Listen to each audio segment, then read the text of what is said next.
Good morning or evening, depending on when and where you might be. For my presentation, I chose to speak a little bit about unions, specifically right to work legislation,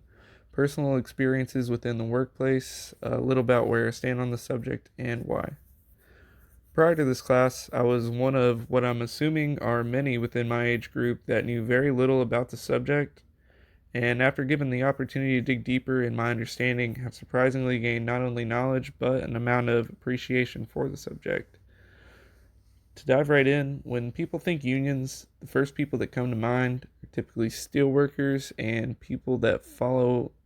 into a blue collar category. Statistically speaking, this happens to be true to a large extent as electrical, steel, and auto make up 3 out of the 5 most unionized industries today. When you look at these industries, you will find that many may require a certification of some sort, but rarely do they require degrees.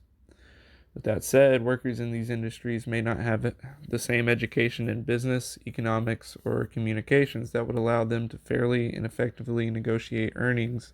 and what are safe practices with the superior, who will more than likely have had some higher education. This, at its core, is why I believe that unions and their representatives are essential components to a fair and well functioning industry. While a hierarchy will always exist based on an individual's socio-economic background, whether or not they had the means of pursuing higher education, there is also an amount of influence from capitalism resulting from exploitation of labor that negates the employer's opinion even when a popular majority opposes hours worked beyond what are deemed normal for a full-time position. To give a personal example of this, during my 2 to 3 years working for a large scale screen printing company in town,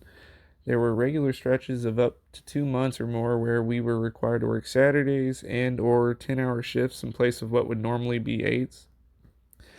Considering the job was full-time Monday through Friday, and many of us had obligations like classwork, young children at home, and hobbies we could only access on the weekends, there were quite a few people that would have rather had the time off as opposed to the overtime. Yet, as the owner's aspirations of wanting to expand grew, probably 90% of the time the decision to work weekends was left up to him until there was a stark decrease in morale seen around the 6th or 7th weekend. A friend of mine who was also working there full time and taking classes full time had, I think, a singular class or singular semester one left before he would have attained his bachelor's in business management, but because of overtime and a small portion offered, or a small position offered, decided to drop out. Not to say he isn't happy, but the number of opportunities definitely shrank over a choice to stay with the company who didn't offer much room for growth. I believe examples like this one are a few reasons companies shy from, or one of a few reasons companies shy from unions. A hypothetical union representative in this example, granted a number of employees communicated their concerns, could have fought to put a limit on the number of Saturdays worked, allowing the guy in this example to have finished and graduated with less stress. This would have made him a more competitive and sought after asset and would likely increase the odds of him leaving the company that was offering him a ton of overtime for a company that paid more up front. When people are expected to work between 45 and 55 hours per week for months on end, they are often left with a lot less energy to dictate what's in their best interest. That is, in my personal opinion. Uh,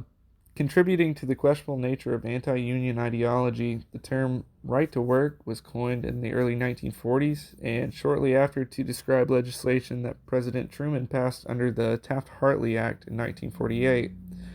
which amended the 1935 National Labor Relations Act, allowing states to ban union shops that gave employees the right to determine whether or not they wanted to join a union regardless of the employer. To an unstudied voter, the name right to work reads as an almost rhetorical idea which anyone voting against might be looked down upon for. Due to the issue of uneducated voting, many out there working 15 or more hours in overtime, whose last desire is to read the news after 10 or 12-hour shifts are the ones being taken advantage of by something as simple as deceptive wording. While this seems like a fair amendment to be made, the right to choose a non-union employer never ceased to exist before the amendment. What did exist were growing numbers of strikes and fear for how powerful unions were becoming. So while it portrays the service or right to the people, the aims accomplished only took strength away from the unions that actually sought to better the workers' well-being. So what are the negative impacts of unions that many corporations and politicians act on? What I've seen in almost every discussion on the subject is that A, American jobs are lost, and B, more money ends up going to other countries who make the same goods for less money, making American companies less competitive. It would appear that the easiest solution to this would be to limit trade with the other countries, deny Toyotas and Hondas access into our country, and as a result, the population would be forced to support American industries. However, the reason that isn't the case is almost solely based on the fact that America is full of consumers that make us the number one importer of goods on the planet. While our export rates also remain amongst the top on a global scale, the demand for foreign goods supplies corporations with a need to stay competitive, resulting in cutting back on labor costs and cutting out anyone trying to promote higher living wages that would take away from their ability to be the most competitive. According to the Center for Responsive Politics, in 2018, labor unions contributed just under $70 million to parties and candidates, while large corporations and their action committees contributed over $1.5 billion in funding. This equates to unions having 4% of the influence that big corporations have. While it is known in their heyday of the late 1940s, approximately 1 out of 3 workers were union members, it seems that when the pendulum was pushed in the other direction, that it never had a chance to stabilize or reverse whatsoever almost a century later. Looking at labor unions on a global scale, countries ranking the highest in union membership in 2017 were Finland, Iceland, Sweden, and Belgium, and primarily European countries, whereas the least unionized countries consisted of the United States, South Korea, Turkey, and France. Out of curiosity, I compared Forbes' list of the same year to the happiest countries ranked by top 20 and found that there was a large correlation between the two. 3 of the countries ranking highest in labor union participation, Iceland, Sweden, and Belgium, all fell among the top 10 in happiness.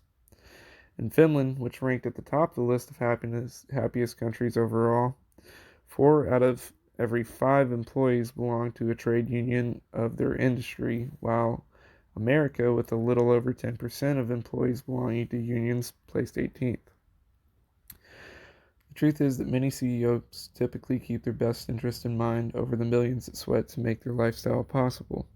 Larger sums of monies create greater influence, and without parties in between workers and their supervisors, forming systems that seek to regulate and balance practices, there will always be an inevitably disproportionate advantage given to the wealthy. This isn't to say I believe every citizen should be forced to join a union by any means, but I do feel evidence suggests that it is in the best interest of the American people to rewrite the narrative pushed regarding unions over the last several decades and look further into what the rights they're fighting for mean and who exactly has their best interests in mind.